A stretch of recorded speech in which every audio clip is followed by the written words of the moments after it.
and better.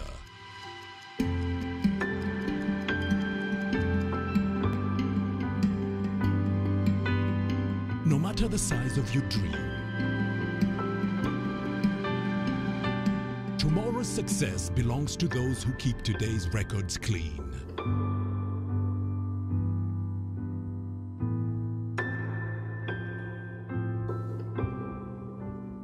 File your returns today. Uganda Revenue Authority, developing Uganda together. Hello, welcome to the URA Tax Muchuzi webinar this morning. My name is Rita Mzira, the Supervisor Media Unit, and I'll be your moderator today. We are going to discuss why it's a requirement for every purchaser of land or anyone transacting land above 10 million to have a tax identification number. With me in the studio is David Rusoke and Hajat Hafsa Seguia. I'd request them to introduce themselves furthermore. Good morning, viewers. We are happy to be here and to give you information that will enable you to enjoy better services as you purchase and manage land transactions. My name is David Rusoke from the Domestic Taxes Department, Tax Literacy Team. Good morning, our viewers. Good morning, Uganda. My name is Hafsa Seguia from the Tax Literacy Unit. I would like to thank you for having joined us in this webinar. We are going to dissect what happens when you're transacting in land. If it's a one-off, it's business. This is what we are going to go through in the next 1 hour. Thank you. Thank you, Hafsa and David. Yes. Starting last December, URA made guided that going forward, everyone who is transacting in land, whether you're a buyer or a seller, and the land is above 10 million, you are required to have a tax identification number. So David, what was it before? Yes, before that guideline came through, we were all, the buying or the purchasing and sale of land has been happening. And 18 was required for only the purchase and sale of land for transactions above 50 million. Okay. Yes, but ideally people would buy and sell anything above 50 million. No TIN was required from either the buyer or the seller. But that is what has changed. Okay, I know that it's a requirement when you buy land. Yes. It's good governance for you to transfer that land. If you have bought my land, I'm supposed to transfer that land. And one of the requirements to transfer land is I pay stamp duty. Right. So can you take us through what stamp duty is and what's the difference between that stamp duty and this requirement of TIN? Because people think it's kind of like a new tax. So first take us through what is stamp duty. Thank you. Stamp duty is a fee, but before stamp duty comes into play, we have the Stamp Duty Act. Okay. The Stamp Duty Act, as amended, was put in place to help on especially documents, or we call them instruments, but documents which have weight. For any document to be recognized in law, or rather in any court of law, for any document to be used and recognized, it has to pay a fee. And Schedule 2 of the Stamp Duty Act as amended has what we call fixed instruments which have a fixed amount, and we also have those that ad valorem. They have what we call a percentage of the value. For our topic today. Stamp duty is paid on land, and there is a percentage of the value which is paid for the document to be recognized in court. You and me might sell land to each other or exchange land, and we write on a piece of paper that I have given my land to Rita. If there is any problem, that is not a document that we can take to court.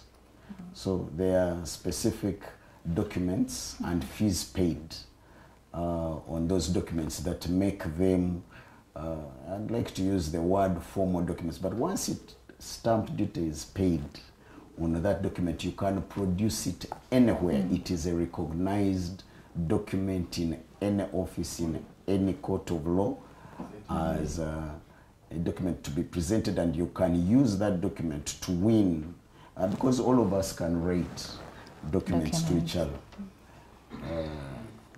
But a person who has paid stamp duty can also, especially where there are areas of contention and we are going for redress in court of law, the document that will be recognized is the one that has paid a fee, which is now what we are calling stamp duty. So who is this person who is required to pay stamp duty? Yes. Now, for purposes of purchase of land and the sale of land, there is the purchaser, who is the buyer. The buyer. And the one who is selling. We require that both of them have their team as they declare the instrument, and ideally the buyer would be the one who would come in to pay the stamp duty. Because you're becoming the owner of this land. So does stamp duty affect all the land tenure systems? Because we have Milo land, we have the freehold, and then the lease. Does it mean that all these Milos, these land systems, you have to pay stamp duty? Like I said earlier, let us assume you have bought land from any system, and you've had issues, and you want to go to a court of law for your issues to be addressed. You will find that a person who has paid stamp duty will ably present. And there are other systems that are coming up, but again, stamp duty is supposed to be paid. Okay. Thank you so much, David. Our viewers, we are live on Facebook. We are also live on YouTube and also on URA TV. Hajat, what is the process of declaring an instrument or any document for stamp duty? If you can take us through the step by step. Thank you very much, Rita. In the event that you have an instrument to declare via stamp duty, you need to visit our portal. That is on www.ura.go.ug. On the portal page, we have a number of items there, but you look down where we have stamp duty. When you get to stamp duty, you're going to declare it as an instrument. We have the bulk, we have the one of just one instrument. As you do the declaration, most especially for lands, what happens is we are integrated with lands. So when a client declares at that point, that means you're indicating you, the person who has bought the land, is in these names and you prefer it to go into these names. You're giving us the plot, the block, the folio, where it's located, and all that detail. So what happens with URA, we get a notification as URA that the task force goes to Ministry of Lands, because that's where the government valuer is resident. Reason why it goes to lands, we need to get the value of that land, the current value of the land, and the government valuer has the mandate to fix that amount. So once the amount has been fixed in the system, you are on this side will be able to see it in real time. What we used to do the olden days, we used to ferry the physical forms to lands, then back, which was a little tedious. But now we are online. So once the government valuer fixed that amount, say they have fixed about maybe 50 million, URA will pick 1.5% as stamp duty for transfer of land of the total value of the value that the government value has placed there. So what we will do on the URA side, we will issue a payment registration slip to this client who has made the declaration. And we will require them to pay. After paying, the client can ably generate a stamp certificate online. We do not need any intervention there with URA. Once they've generated the stamp certificate, they've attached the transfer application, they've attached, if there's an agreement, they've attached it and they pay stamp duty, because an agreement is a fixed instrument, whereas transfer of land is an ad valorem. Ad valorem means it keeps on changing, it varies. That's why it's ad valorem, that's why we use a rate, and it's now 1.5. Then they will proceed to lands. Then land will complete the transaction by effecting the transfer in the event that all is well. So apparently that is the process the client has to walk through to see that their land is transferred at that particular time. But the TIN application, the TINs, we will require them here when you're making the declaration. That's where we want to tag them to. I want to take you back a little bit. You talked about some of the documents that someone needs to attach. Yes. If you can kindly elaborate more on what would I require, what are the documents I require to attach if I want to have my land transferred into my name. This is a transfer of land. I expect a transfer of land, the application to be there. I expect identifications of the two parties to be there. I expect passport photos to be affixed on the application of both the buyer and the seller. And I expect probably a copy, if they could avail a copy of the land itself at that particular time to be affixed. Because what happens when a client is declaring, they put the value they think is worth their land. So the intervention of the government valuer is to either confirm or to give us the right value onto which URA is going to pick the 1.5%. Then after the payment is done, the client has generated a stamp certificate, then they can move all the documents to Ministry of Lands to complete the process. Okay, thank you so much, Hafsa. Why is URA looking into the transaction of land? Why did we come up with that requirement, especially in land transactions? Why URA came up with this particular amendment to see that both parties avail their TINs is like any other business.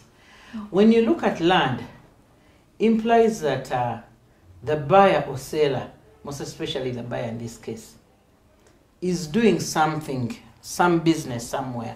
There should be some income where we can save to a tune of 10 and above millions and place them in land.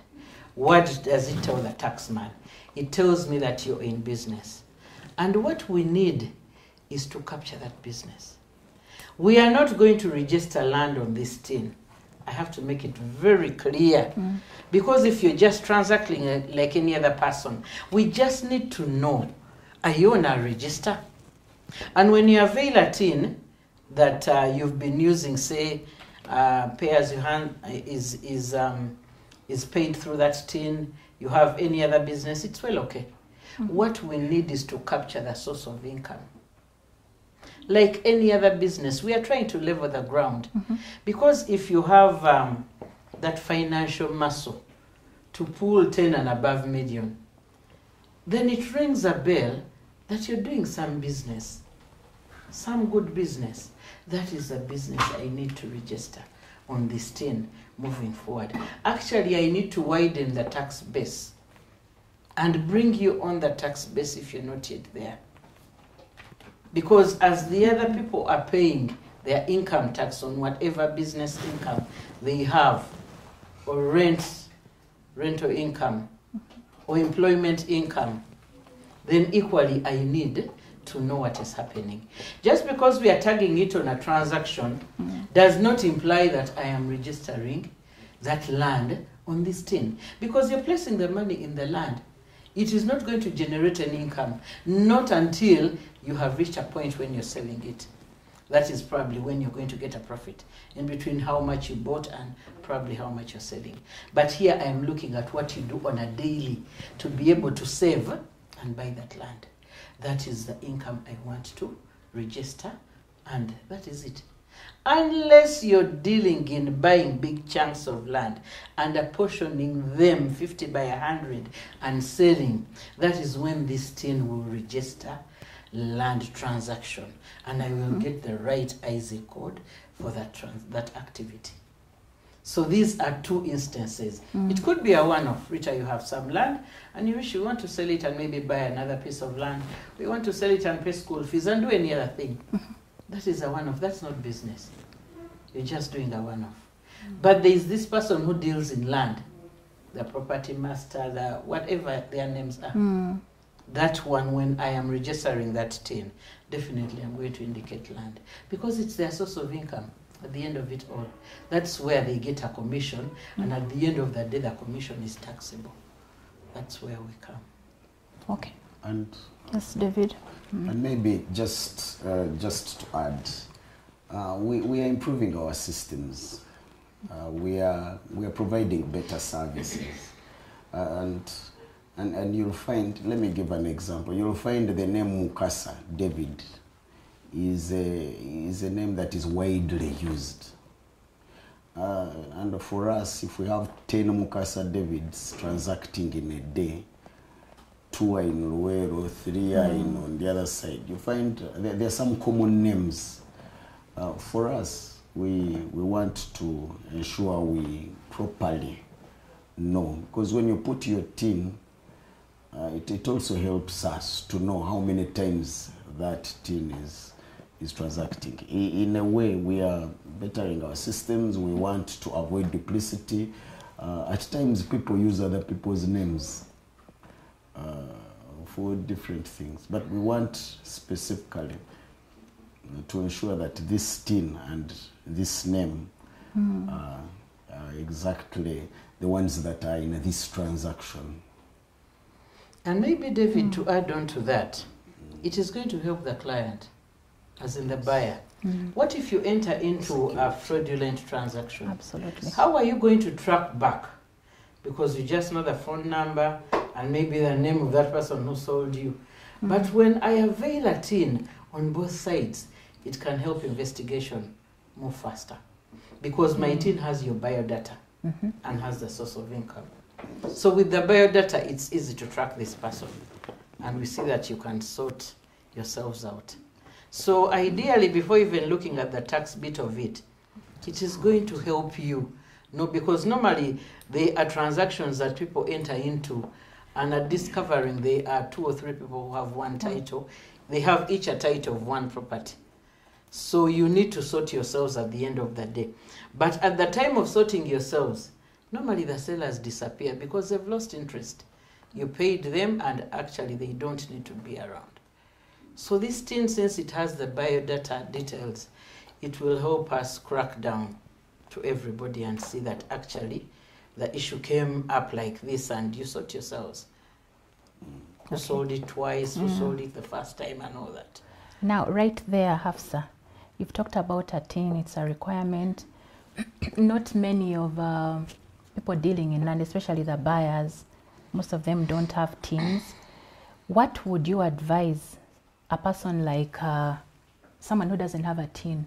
How would they go about it? They've bought their 50 by 100, say in Luero, and you're saying you as URA, they need a tin to have that 50 by 100 transferred to their name.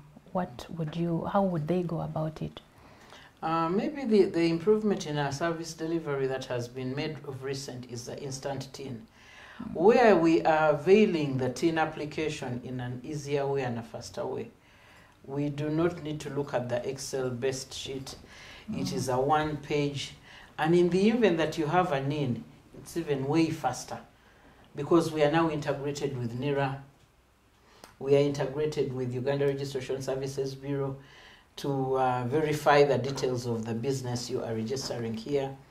So actually everything is a little smoother. You just visit our portal, you click on where services is. On your left hand side you look for TIN registration. Then as the page appears, then you will need to input your NIN. It will help you auto-populate the details, your names, your phone number, your email, whatever you used there will equally come here.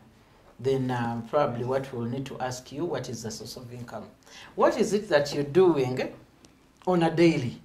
So that is the income we'd like to bring here, and you register it, then submit. And as you submit, the TIN will be given to you instantly. Would not need to wait for the duplicity, wait for verification and all that. It's like you need to get the TIN ASAP and you can transact. And maybe the other thing we are trying to do as URA is to bring services nearer to our clients. For example, we are looking at the points of transfer. We have the Wachiso Land Board. We have a resident officer there as URA. So we are trying to plant officers nearer to where you're going to transact from. If we don't have an office, a liaison office that is near the office, we are going to see that we plant officers there just to help you out. It could be, it could look easy that an instant TIN is easy, but to some it's a little hard. So we are trying to see that we simplify our processes so that you can... Exactly. I can walk there and this officer... Yes, you can walk there, but when you're liaison station. But since this amendment came out in December, definitely as we try to improve on our service delivery, we are going to see how we have resident officers near the land boards that basically do the transfers, so that in the event that you haven't come with a TIN, but at least you have an identification, the table is just availed there for you to get one. Tell us more about the instant TIN. I'm looking at a grandfather deep down in the village. Yes. Can they get that TIN, say, on a phone? Do they have to come to URA? We are trying to see how we can communicate to our clients, because what we've been doing is emphasizing on email, but as you realize, email may not be comfortable to all our clients, but at least that phone is okay, because your grandmother has that phone where you normally call them, how are you and all that. You send the mobile money there for them to sort themselves. So ideally we want to use the SMS communication, that when the TIN is ready, you can get an alert via your phone and you can do the transaction. Maybe to add on, instant TIN is simple. If you have a NIN, if you have your phone number, you can get the TIN immediately, instantly there and then.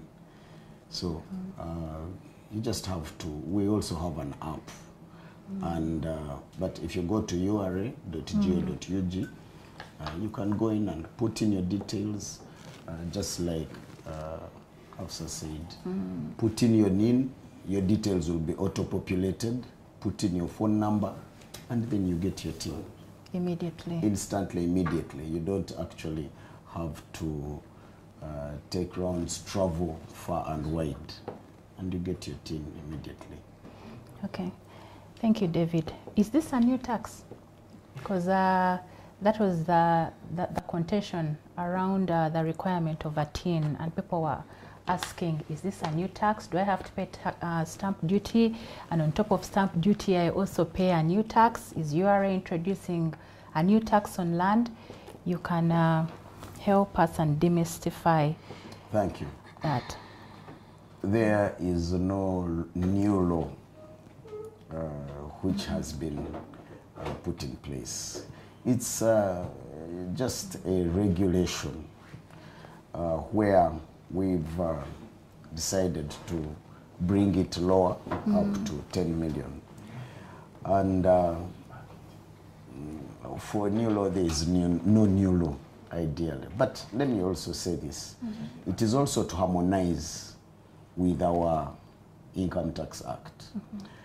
For people who do business and are out there doing business, when you look at the law, especially the Income Tax Act, and especially the small business enterprises, for those whose income is from 0 up to 10 million,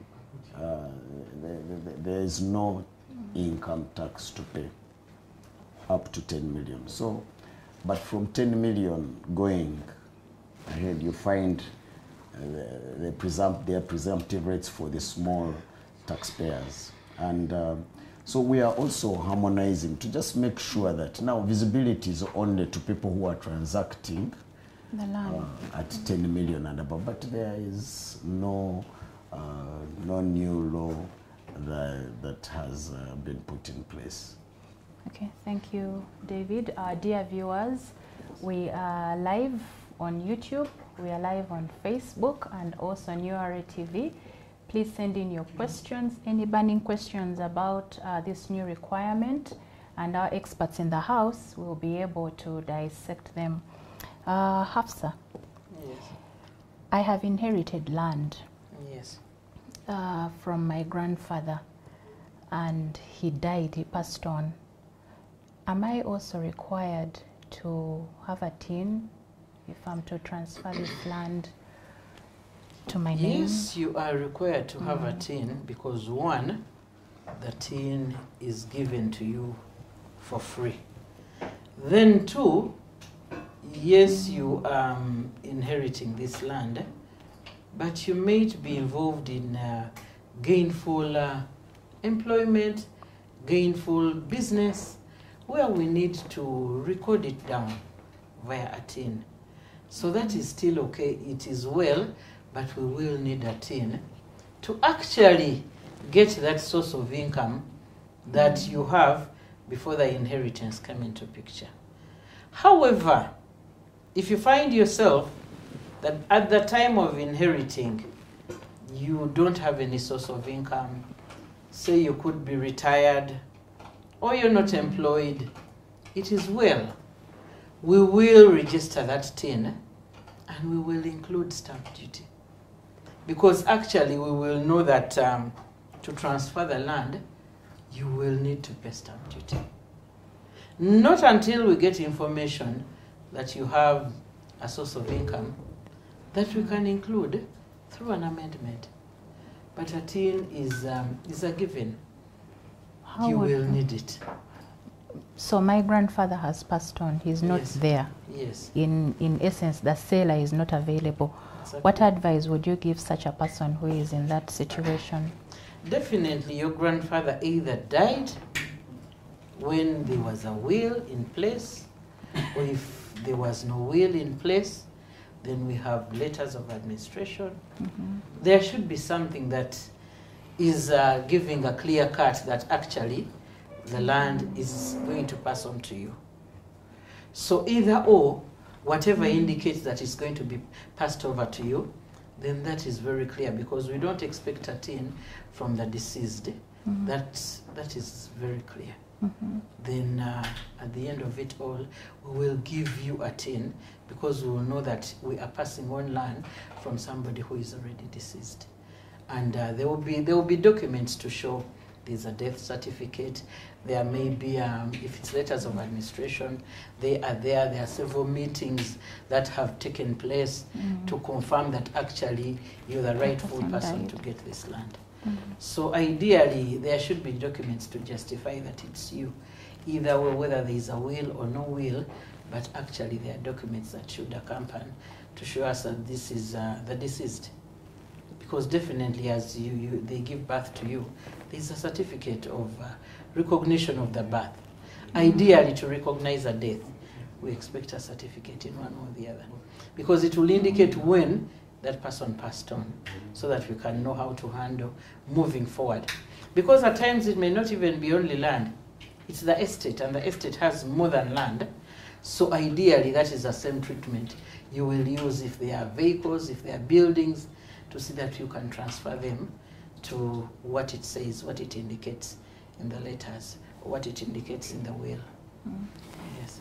Does someone need multiple tins to transfer land? For instance, I'm selling land. Do I need a different tin for different transactions? Uganda Revenue Authority issues you only one tin. What we do is indicating the different tax types or the different avenues in which you're going to use it from. Because when I look at tax types, I am looking at my income tax, that's a given. If you're involved in any business, there's the VAT, there's payers you earn, there's a reason why each tax type is registered under a tin. So ideally, even stamp duty will come in handy if you have such transactions, or if you have an instrument to declare via the portal where you need to pay stamp duty. So we just keep on amending this tin to either remove or relax a particular tax head depending on the need of the client or on what the authority has observed.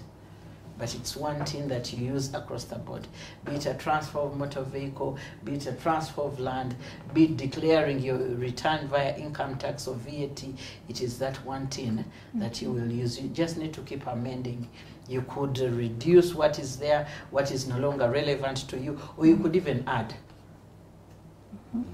Maybe. Yes. Maybe to also add, we have come from far.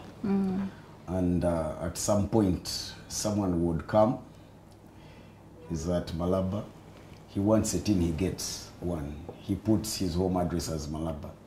Then he comes, he's coming in from Katuna, he gets another one, you know. But we have cleaned up our systems, and we have improved them to a point that right now we have better visibility and we can see.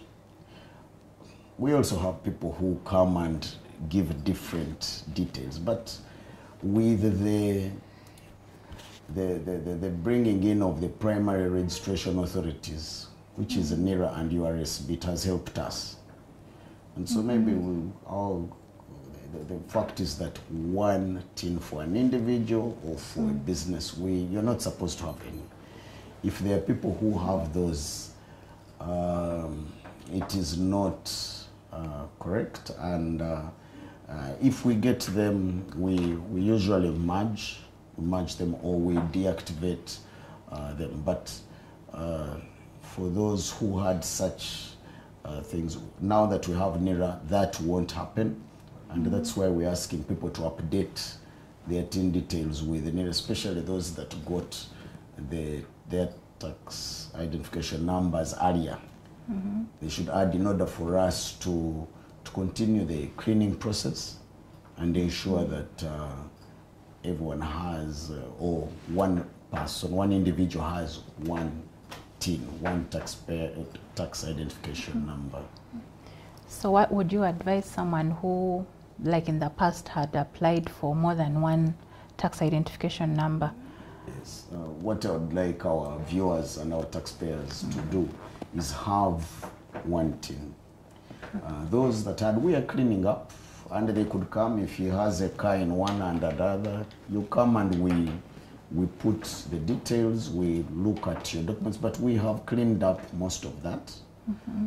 We have cleaned up, and the taxpayer, you know, when a taxpayer reaches, especially customs, when they reach a point where a tin is needed, they quickly start applying and putting different details in order to get the service. But they should adhere to our regulations and our law.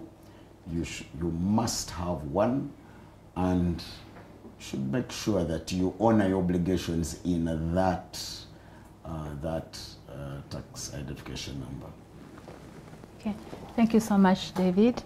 Dear viewers, we are going to go for a commercial break, and then we will come back to answer some of the questions that have come in and also continue with that topic.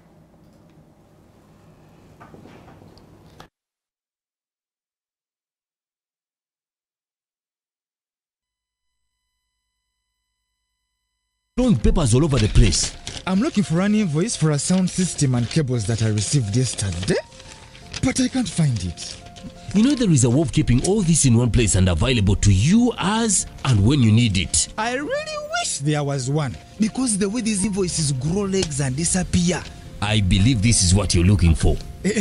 Now how did it get there? Tabo! Do you know that with EFRIS, you can stay on track of all your business transactions and improve on your record keeping? How so? Katituliku computer with EFRIS. I just search using the fiscal document number and I retrieve the records I'm looking for. Bookkeeping becomes simple after that. Kapo, awesome, yeah. I began using URS Kakasa Solutions and now I'm in charge of my business, and you can as well. Kakasa, be sure you are in charge of your business. Uganda Revenue Authority.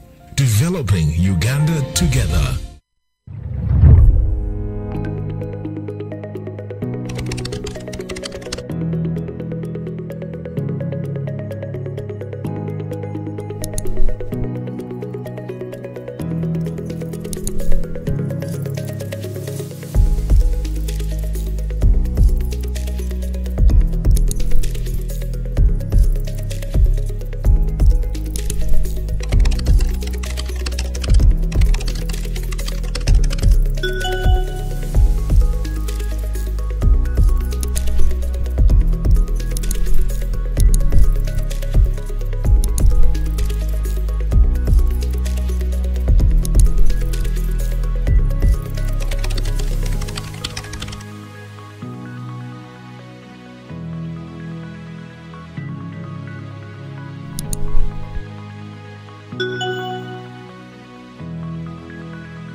Uganda Revenue Authority.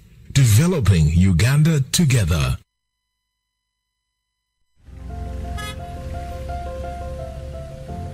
Kapo, you seem to be in a hurry. Where are you going to? I'm gonna pay URA visit. Why would anyone visit URA? Of all places? To know more about the Kakasa Business Solutions, namely digital tracking solution, the voluntary disclosure program and electronic fiscal receipting and invoicing solution, which have turned my business around. You know I need to be on top of my game to protect my empire. If you know, you know. I too need to know what Kapo knows. Kakasa, be sure you are in charge of your business. Uganda Revenue Authority, developing Uganda together. On 5th September 1991, the Uganda Revenue Authority is born through an Act of Parliament, Cap 196 of the Laws of Uganda. We had just started and they had to bring in an expatriate to start URA.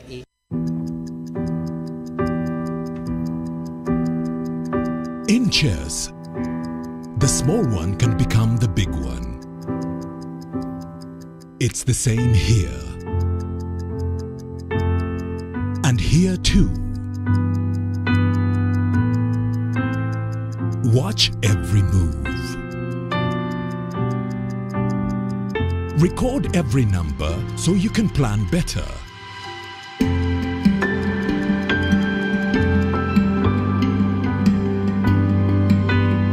No matter the size of your dream, tomorrow's success belongs to those who keep today's records clean.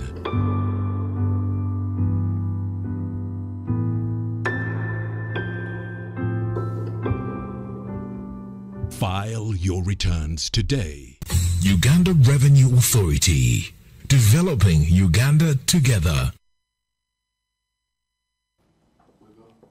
Welcome back to the Wait, Tax Mutuals tunamaliriza. webinar. This morning's webinar, we are talking about TIN, tax identification number, being a requirement for all those who are transacting in land which is above 10 million. With me in the studio is David Rusoke, our manager tax literacy, and Hafsa Seguia, our expert in tax education. They are dissecting all the nitty-gritty around that requirement that you need a TIN to transact in land. And we are live on Facebook.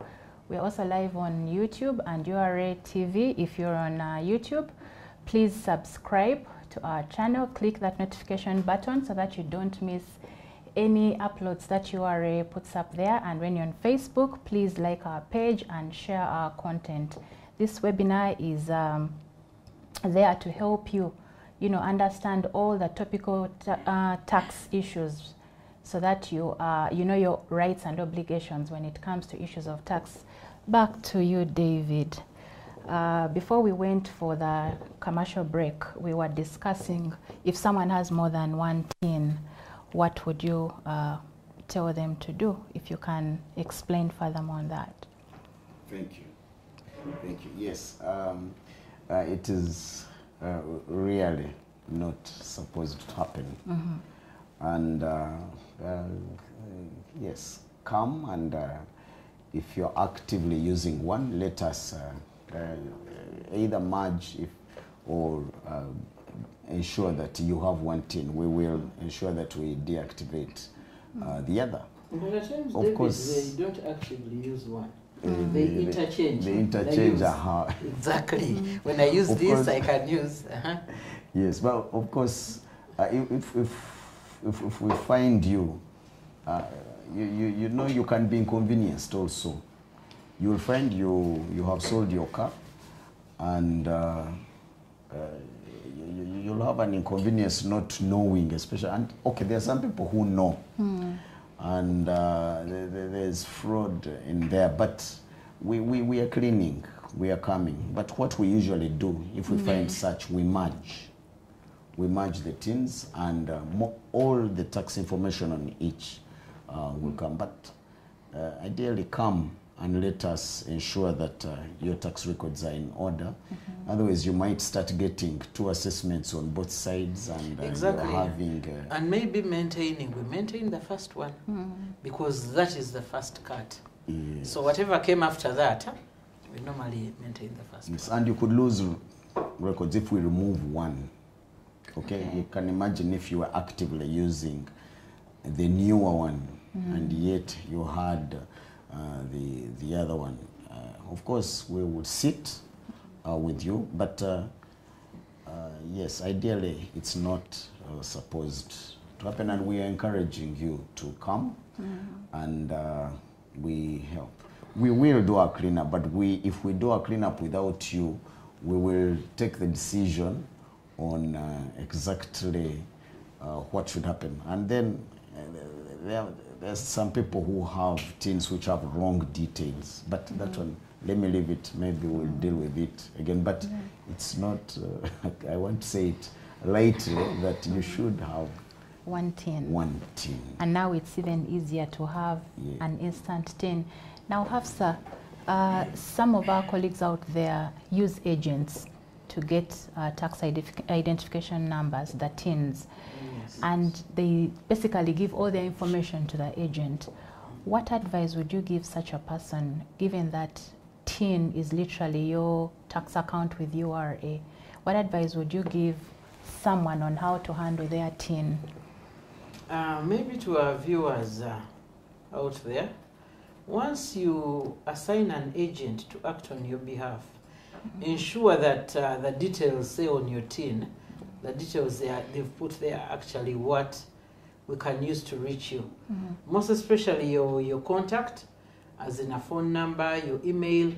And once you put there your email, please don't share that password. Because at times, when we receive a task from your end, say it's a change of ownership of maybe a vehicle, we will just imagine that you are aware of it. So I urge our clients out there, ensure that once you assign this agent to help you apply for a TIN, be keen at the details that are there. And maybe in the event that he didn't tell you what happened, you have a leeway to come to URA at any one time to any liaison station with your TIN. Just tell us, I've come to know what is on my TIN. I need to know which details you captured, because it's like I'm taking 2-3 months, I'm not hearing from you. I want exactly to know, because it's your right to know what is happening this side on your TIN. And maybe the other, what David was discussing, normally they abandon the TIN they got first because it has assessments. So that might not actually help you if you think you will be applying for a tin as and when, because there are things you will not change. You can't change yourself. You could change your names, but you won't change your mother's names, your father's names, you won't change your date of birth. I mean, you will not change the legacy on your tin. You once worked in this organization, this and that. All that is a trail that we capture. And ideally, you won't go to NIRA to tell them, please adjust here. So that's why we are integrated with them to help us quality assure what you have put in. The best thing is to come to URA and see how best you can handle the assessments that are there, instead of keep changing and applying for tins every now and then. Because once we assess on this tin, we'll equally assess on the other tin. We'll imagine you're two different people, yet you're one person. So I urge our viewers out there, please handle only one tin. It even gives you peace to handle issues on one tin. But when we call you today, we are calling another name here. You've twisted your surname, we are calling you. I mean, we'll keep calling you the same person, but in another format, because you've branded yourself differently on these tins. So ideally, that is what I would like to tell viewers out there. Ensure that you have the details to your tin, to yourself, and not the agent.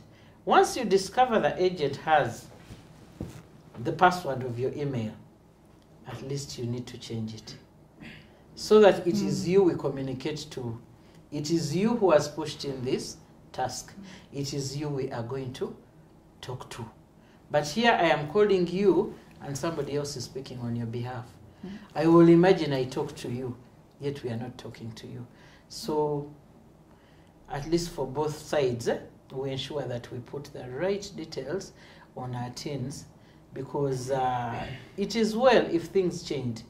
You just please come to us and tell us, you know, by the time I registered that tin, I was dealing in this. So I was dealing in NAND, Pintubia Ghana. I have now changed. I'm employed here, and this is my detail. So that we can change. We will imagine that you're still in the same business, and mark you back in this side. The different business activities have different ISITs. And when I'm giving you an estimated assessment, in case you did not file, I am using the industrial average of that particular sector, yet you're no longer there. So it's healthy to keep us and to keep the communication burning in between yourself and URA, so that we can maintain what actually is happening at your side. And it is well okay. You can even deactivate it if there is nothing. Because you might have deactivated this tin when business closed. And here you want to come up because this land transaction requires a tin. It is well good, come back and say, you know, I don't have business, but this land was given to me by my father, by my grandfather. He died and whatever, and I have to register it in my names. We are going to reactivate it, but when we reactivate it, we might maintain only the stamp duty, because actually you are not doing anything with your income. There's nothing much coming out of you. But all that should actually make sense when you are telling us, because if you come and tell us that you don't have any income and you are 40 or 35, I should imagine you're still in some gainful activity, whether employment or business. How do you earn? How do you survive? And if you're a man, did somebody marry you? I mean, it is actually known that it's the ladies they marry, and I mean you survive by your husband's income. So the lie should make sense to the taxman to believe it and actually do what you wish. But if it doesn't make sense, we will actually tell you, please, first sort yourself. What happens? Because you've come driving to URA, you've told us, you know, parking, you know, there is no parking. Then I'll ask you, what about the car? Do you know this car? It was given to me. Yes, very good. Who maintains it? So one lie will lead to another, until we get the truth. So let us maintain what is the truth in these tins that we apply for. Okay, let me add. I want to go to the details that are in the tin profile. We've had challenges. where the tax agents, like she said, and there's fraudulence. There are people using other people's TINs. Absolutely. They know the implications of using a TIN, of having a TIN. So they import things in another person's TIN. You'll find 10 cars which have come through your TIN. So you must own your TIN, make sure the information, you know what is happening. You see the communication from URA. If you don't, someone will use your TIN. And so I want to build up on Hafsa's statements for that. Know what is happening in your TIN, own it, change and ensure your details are there. Don't get a TIN that my friend got it for me, my brother, someone got it. Okay, are you getting any information from your, is it your phone number? Because at times we call people and they're different people. So come, amend, know what is happening, then ask for your brother, your sister, that tax agent or tax consultant to give you information regarding what you are receiving. If we say, please file your returns, come and ask, enter in a service center and find out. So don't run away. Some people fear us. When we call, hey, I don't want to let the phone numbers come. The emails are scaring, come and find out. Where is the email? Okay, they are saying, just like she said, an assessment has come. 5 million. Don't sit back and say, me, I'm doing nothing. How do I know, as Uganda Revenue Authority, that you are doing nothing? So one, correct the information. Give us the right information. Don't give your, yes, your brother wants to import a car. Let him get his own instant TIN in 5 seconds. Where you are seated, you can have a TIN. Tell him to get his own now. We are bettering all our systems. But don't give your details also to other people. And if you don't own your details, someone might be using their details, your details, to import their 10 containers. Then we will come to you and ask you, okay, you imported 10 containers. We are expecting you to have a certain amount of income tax to pay based on that. So, there's some fraudulence which our taxpayers need to be aware of and ensure that you own your details in order not to get into such a trap. Exactly, that message of teens is very, very hectic. And we normally find it in couples. When this man knows that he has used his teen and there are a lot of assessments, he will get one for the wife and start using it. So ideally, what I would like to tell our clients, today there is happiness here, you can talk. But when the happiness is not there, the tin remains yours. As a wife, as a daughter, as a son, and URA is going to look for you, not your father. And most so when you're above 18 years, it is okay to look for you, and you actually tell us what is that is in there that you are doing. Ensure that whenever you receive a notification from URA on a transaction via your TIN that you're not aware of, get in touch with us. Do not think that when you received a notification that thank you for application for your change of ownership of this car, then you become happy that the car has been given to you. Nobody can give you a car when they don't know you. That implies somebody is using your TIN. So you better come to us and we see how we can arrest the situation. Because we have all means to arrest the situation. We can just freeze this vehicle transaction in the car, in the system, and we wait for whoever is claiming it. But when transactions are passing via your TIN, you read and just keep quiet. I mean, at the end of it all, you will want to use this TIN meaningfully. That is when it will hit you hard to answer all these questions David is talking about. You don't know these people. You have been silent. You say you've been getting the messages, but you decided to keep quiet. That implies that to some extent you know them. And maybe the other thing I would like to urge our clients, besides the land transactions we've been discussing. Yes. Okay, they could be users of TINs, but maybe to urge our clients that as we talked about assessments, we have been issuing some assessments of recent. Say in December, we issued a couple of assessments in the Kampala Business Hub, that is Chikubo. Please don't keep quiet. If you're uncomfortable, you don't understand the figures, where they're coming from, we have a liaison office just down there on Aponye building on the second floor inside UBA. Please go there and see that you rectify the situation. Because once you keep quiet, enforcement is soon. Enforcement is as soon as next week. That implies that URA is coming in. Because once you keep quiet, it means that you're in agreement of that amount. And in the event that you're in agreement, please pay it up. And if I don't see a corresponding payment, that means I'll come to enforce.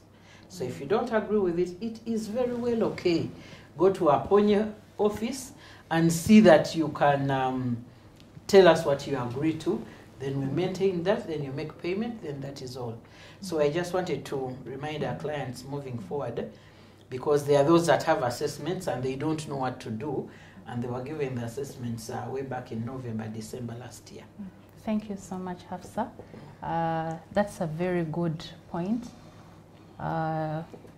Taxpayers or anyone who needs URA services should come to us. For those who are afraid of us, we have other channels they can use. We have Facebook, we are on Twitter, we have we do have toll-free lines 0800117000. We are also on WhatsApp 0772140000 in case you are afraid to walk to our offices. But we are very friendly people. Please walk to our offices. If you have any questions, anything you don't understand, please walk to your nearest URA office and they clear up any of your questions.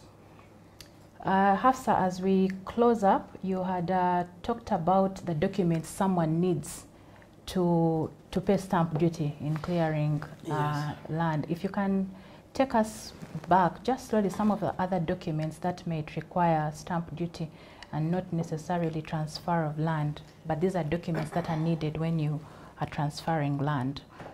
Definitely, to one who is transferring land, in most cases I should imagine there's an agreement. There's something that you crafted in between both parties that has led to that transfer of land that you are going to do. And in most cases there's a sales agreement that may be there. So in the event that it's there, you will need to authenticate it in the eyes of court.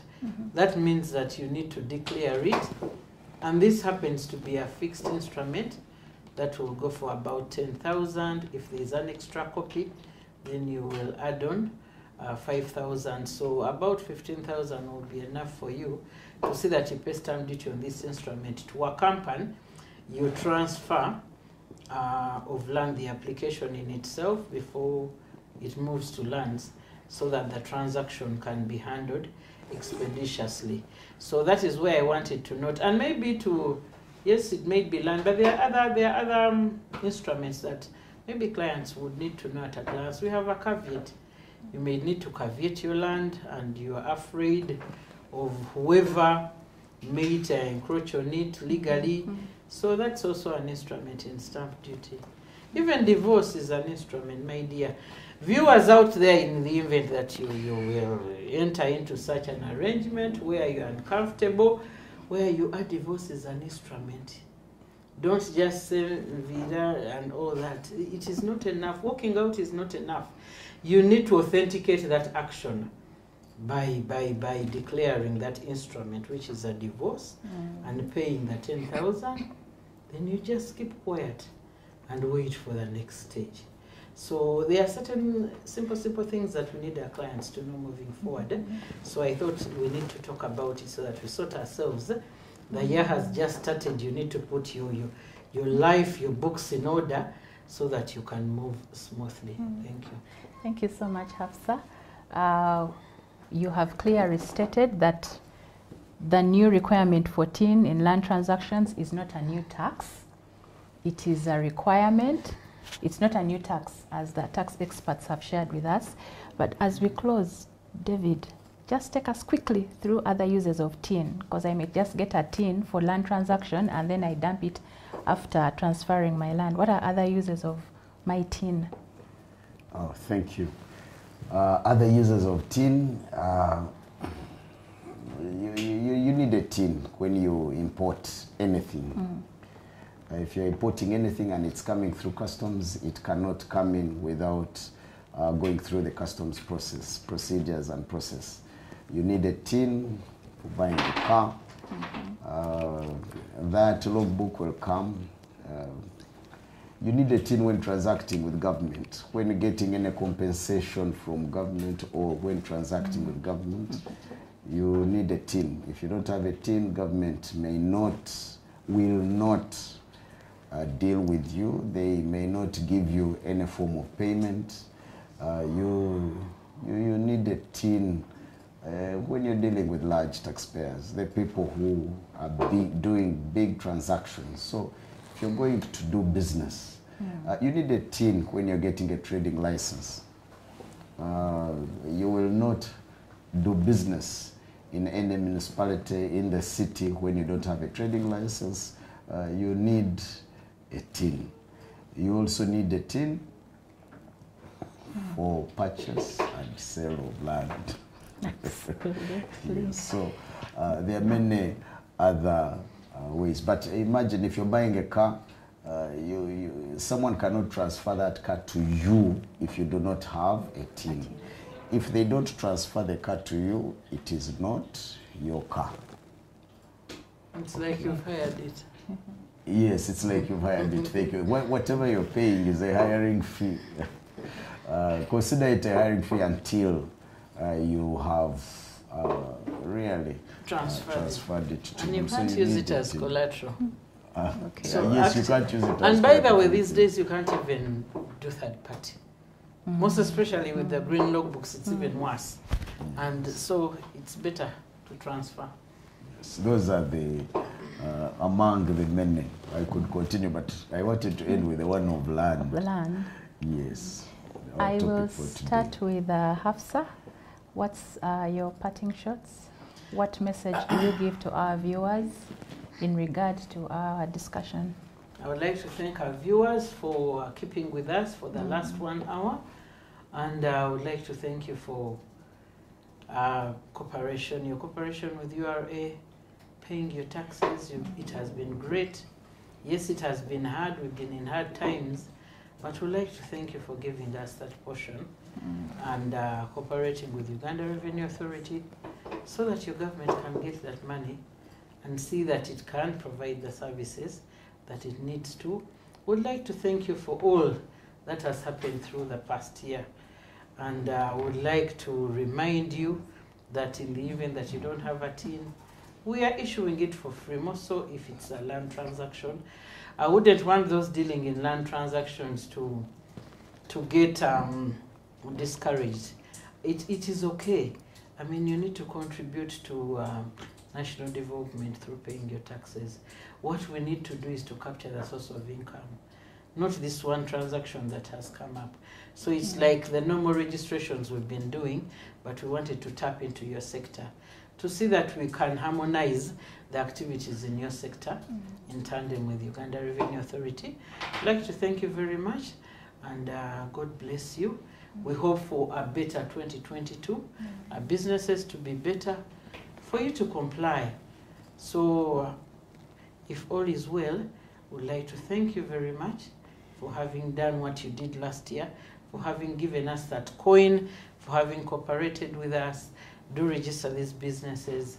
Registration is free. We have one-stop shops that you can get all our services from, where we sit with the URA, Ministry of Local Government, KCCA and URSB. We have a lot in place to keep you moving, to serve you, to handhold you, to walk the journey with you as Uganda Revenue Authority, to see that we can get the best out of that business, the best out of taxes.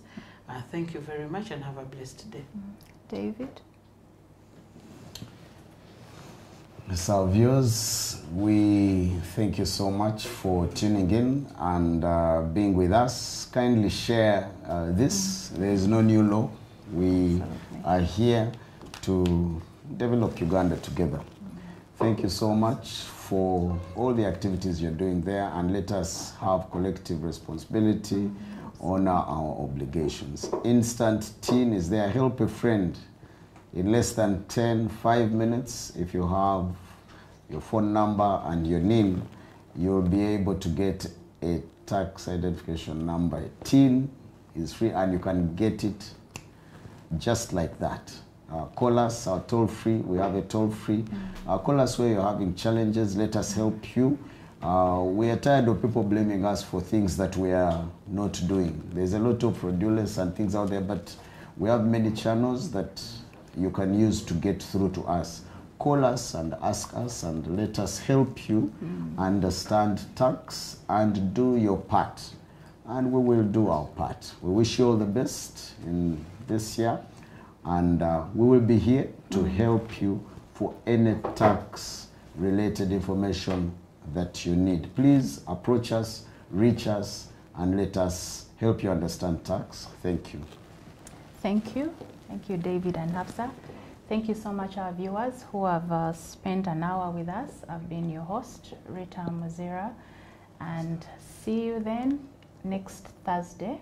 God bless you.